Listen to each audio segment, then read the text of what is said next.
iki nicyo gihe umuntu akeneye inshuti nyashuti mu buzima kurusha ibindi bihe byose byabayeho ku isi.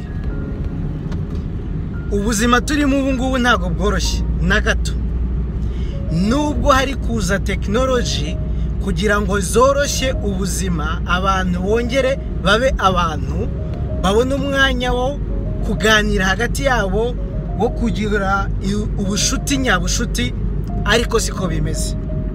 Indyarya zariyongereye, ibibazo byariyongereye, ubuzima buteye ubwoba, ifaranga riruta umuntu, inyamaswa zo mu rugo, imbwa n'amapusi arusha agaciro abantu. Umuntu yabaye iki? Byagenze bite? Subscribinga uze tujye tuganira tube inshuti. Ubuzima ni uruhererekane rw'ibibazo. Habaho ibihe byiza, hakabaho n'ibihe bibabaje by'ibigeragezo. Nutiga kubaho muri ubwo buzima bwombi, uzabaho ubuziraherezo mu kababaro, uzabaho utishimye, ugira ngo bagutereje shitani, barakuruze, bagize bate, ugira ngo ni ibyo baguterereje.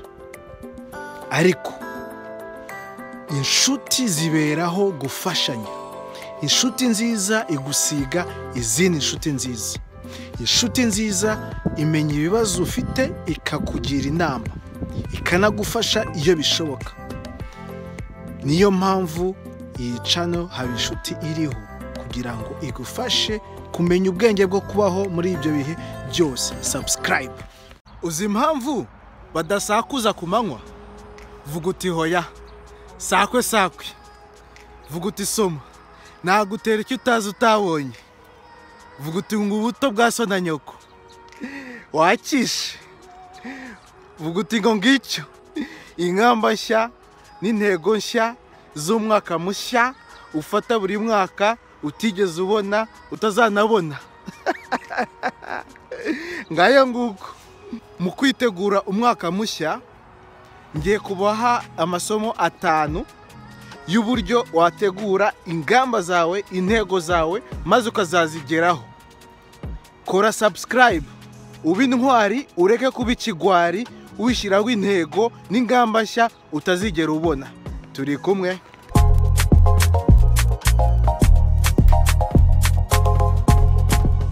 Nimba uri guscrollinga ushaka ibikurangaza, shaho scroll. Dusigarane abantu bashaka ikintu cyabateza imbere, cyabageza ku ntego, cyatuma bagera ku nzozi vuba kandi badakoresheje ingufu nyinshi, maze bakaryoherwa n'ubuzima. Kora subscribe, kuko muri iyi minsi naguteguriye amasomo 5 azagufasha gutangira umwaka neza, wiha intego uzabasha kugeraho, aho kugira ngo ukomeze ujye wiha intego utageraho buri mwaka. Umwaka ukaba umwe, ikaba 2, ikaba 10, ntacyo urageraho. Ngayo nguko, nizera ko 100% yuko inshuti nziza zigufasha kugera ku nzozi zawe.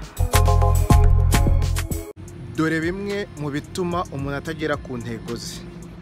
Harimo kutamenya kubara umutungo we no kuwukoresha neza, ari byo bita budget.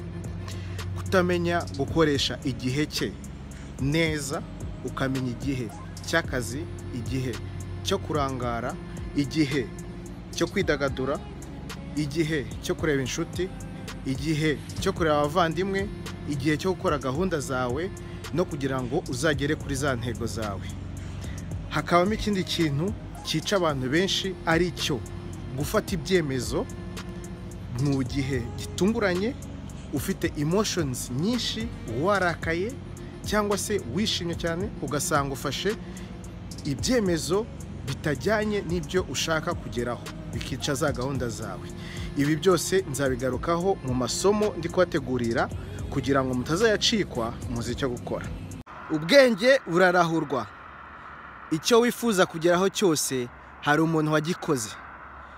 ntukagire ubwoba, ntukagire isoni zo kujya kubaza, zo kujya gushaka amakuru nyayo, kuko hari umuntu wabikoze abigeraho, cyangwa se niba atarabigezeho yerekanye impamvu bidakunda mu buryo yabikozemo, bityo bikagufasha kuba nawe wabigeraho, kuba wakosora ibyo yakoze nabi ukabigeraho, warangiza ukatera imbere. Dore ndabereka aho ngeze mbategurira ya masomo, hanyuma mube muri maso kuko isaha n'isaha isomo rya mbere rirajya ahagaragara. Icyo mukora murakizi, no gusubscribinga, ubundi mukarahura ubwenge mukagera ku ntego zanyu ku buryo mwifuza. Habe inshuti dusangira akabisi n'agahiye.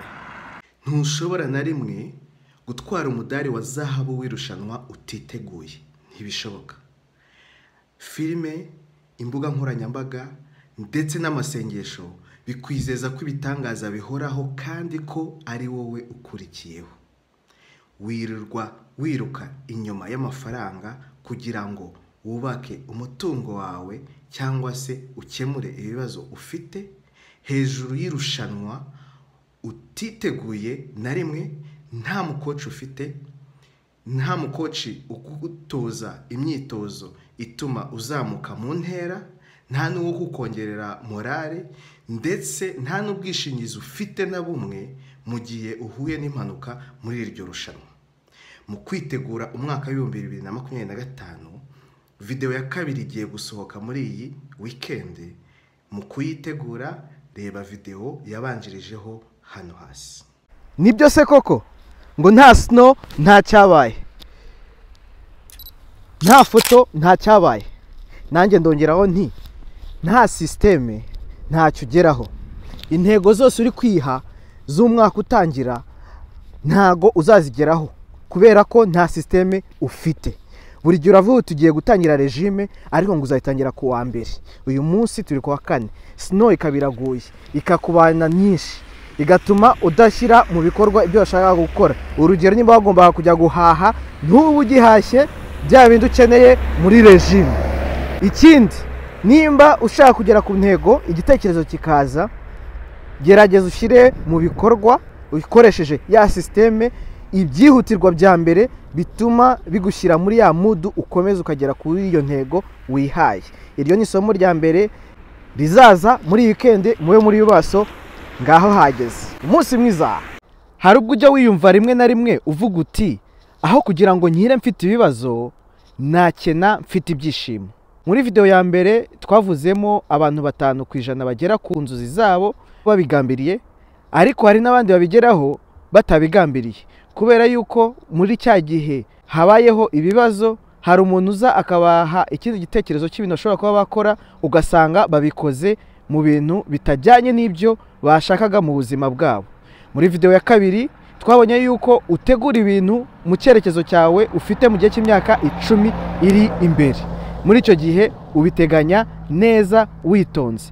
Video izakurikiraho muri iyi weekend izakubwira ukuntu ushobora kwiteganyiriza ibintu byawe ukazagera kuri bya bindi wifuza kandi bijyanye n'ubuzima bwawe, bijyanye n'uko wowe uteye n'imitekerereze yawe, bityo ntuzakire ufite ibibazo nk'ibyo ubona iruhande rwawe.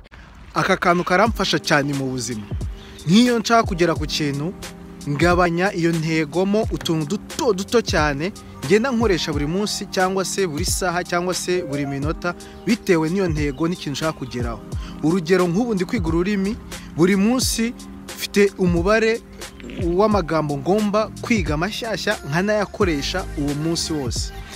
Urundi rugero kuntu gashobora kuba kagufasha, nkawe urugero ushaka kwiga nk'imodoka, ushobora kunyura mu nzira, buri cyapa unyuzeho ukakimenya cyangwa ukiyinego yuko buri munsi ugomba kwiga ibyapa nka 2-3 ku munsi, ku buryo uvuga uti iki cyapa kivuga iki, ukagenda nabisubiramo ugenda uhura nabyo.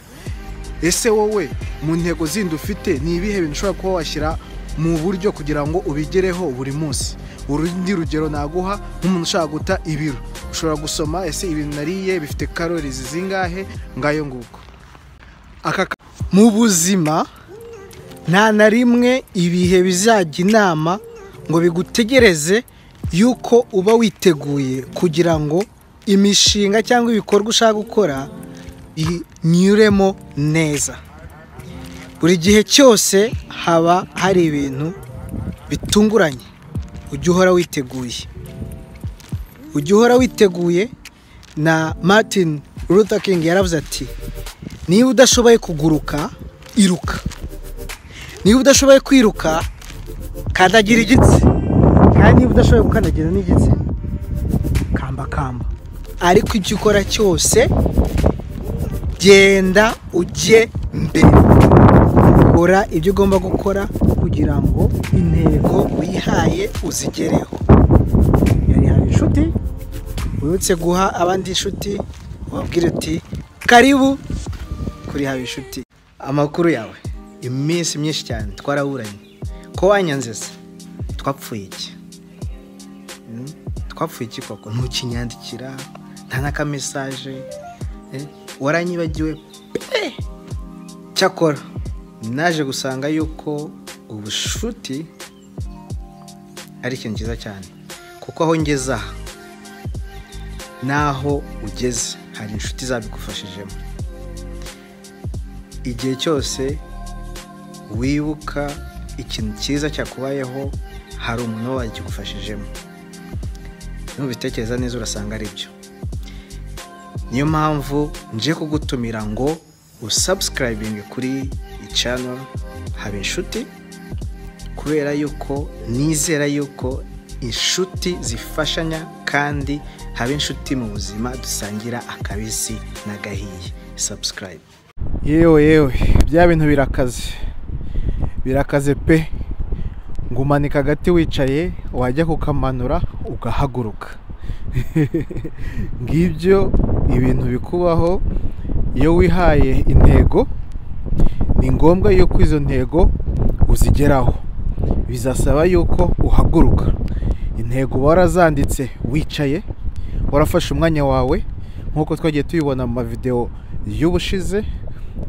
Twabonye ukuntu uyitegura. Ushobora gutegura umwaka wawe, ugashobora gutegura imyaka 10 iri imbere, ushobora gutegura n'ubuzima buri imbere, ibyo uzakeneramo. Hanyuma hakazaho ikindi gikurikiyeho, ari cyo gushyira mu bikorwa. Ese ushyira mu bikorwa ukoresheje ibihe bikoresho? Nicyo tuzareba muri iyi weekend igiye kuza, kuko iyi weekend igiye kuza tuzareba ibintu bikurya umwanya. Ikabisubiremo, nabona ikamyo hano itanyemereye, itankundira. Muri weekend ibintu tuzareba ibintu bikurya umwanya, bigatuma utagera kuri za ntego zawe, bigatuma urangara, bigatuma igihe intege zabaye nkeya bikuganza, ntubashe kuba wabyuka ngo ujye gukora ka kazi, cyangwa se ngo ujye gukora ibyo wari wateganyije gukora kugira ngo ugere kuri za ntego zawe. Muri makeya bikakubuza amahwemo, bikakubuza kugera ku ntego zawe. Ese mu byo umaze kugerageza byose, ni iki umaze kubona yuko kigutwara umwanya mwinshi? Ni iki kikubangamira? Ni iki gituma utagera ku ntego zawe? Harimo bimwe mu byo twabonye muri video ya mbere. Nimba ubyibuka neza ukuntu umwaka utangira wiha intego wafashe mu mpera z'umwaka, haba harimo ibirori byinshi, uba ufite ama emotions atandukanye atuma ibyemezo ufata muri icyo gihe biba bitanoze, biba bitanogeye imikorere yawe. Ngayo nguko iyo weekend tuzongera turebe, dusuzume neza ibintu bimwe na bimwe. Yala, ubukonje bwamukubise umwana. Ngayo nguko tuzongera turebe ibintu bituma gahunda zawe zitagenda neza, ibintu bikurira umwanya, ibintu wakagombye kuvana muri gahunda ukaba focused kugira ngo ugere ku ntego zawe. Ngaho naha weekend mukomeze muryoherwe n'iminsi mikuru yo gusoza umwaka. Noheri nziza, ndetse nkwifurize n'umwaka mushya muhire w'ibihumbi 2025, umwaka w'amata n'ubuki, umwaka aho intego uri gutegura, uri gushaka kugeraho, uri gukora ibishoboka byose kugira ngo zizabe impamo, bizagende neza, uzabone bivamo birenze ibyifuzo byawe, birenze ibyo wateganyaga, muri make bizabe byiza kurushaho. Uyu munsi ni kuri Noheli, wishime n'inshuti n'abavandimwe, abo mukundana, abo mukorana, abo mushaka kuzagera ku bintu byinshi umwaka ukurikiyeho ndetse n'indi myaka izaza iri imbere. Nongere mbibifurize muzagira umwaka mushya w'amata n'ubuki. Intego tuzazigeraho twese nitubishyira mu bikorwa. Ndabibifuriza, kandi ikintu cyose cyagufasha kubigeraho, icyo nzabona cyose nzakikugezaho. Umunsi mwiza.